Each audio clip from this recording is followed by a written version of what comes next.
So, dito guys, kay Color Game, pwede nga po ang isang piso up to 1,000 pesos. Kayo na lang din bahala mamili, pati ng mga kulay na gusto nyo lagyan. So, tayo guys, try natin ang 100 dito sa red and green.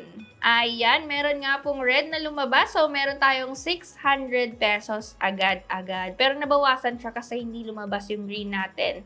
Try pa natin isa dito sa yellow and blue. So, gawin natin 200 sa blue. Wait natin kung ano ba yung lalabas na kulay.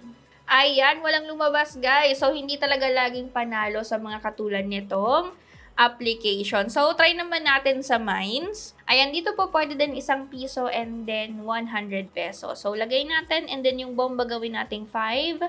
Start natin yan. Ayan, 122 na yung ating 100. Ayan, nakachamba na naman tayo ng bomba. Try pa natin isa. Ayan, 122, 154,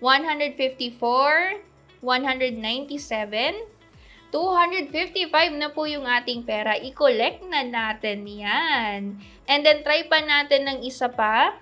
Ayan guys, 122 and then 154, 197, i-collect na natin to. Ayan, so ganun lang guys, kasimple yung kailangan nyo gawin dito kay Glory Game. And then, try natin, ipakita ko sa inyo kung paano kayo magpe-payout.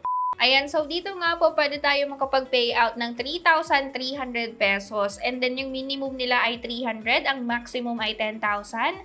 At meron silang fee na 2%, so katulad ng ibang application na merong withdrawal fee. At pag okay na po yan sa inyo, i-click nyo na yung withdraw. So, ayan guys, natanggap na nga po natin ang payout natin dito kay Glory Game at nandito po yan. So, sa mga interested po dito, nasa description ang ating link. And also guys, kung meron kayong mga alam na application na legit, pwede kayong mag-suggest sa atin dahil namimigay pa rin ako ng libreng 300 Gcash kapag nagawan ko po ito ng review. Okay po? So, yun lang naman. Sana po kahit papano nagustuhan nyo yung update natin sa application na ito. Sa muli po, this is Minay. Have a great day.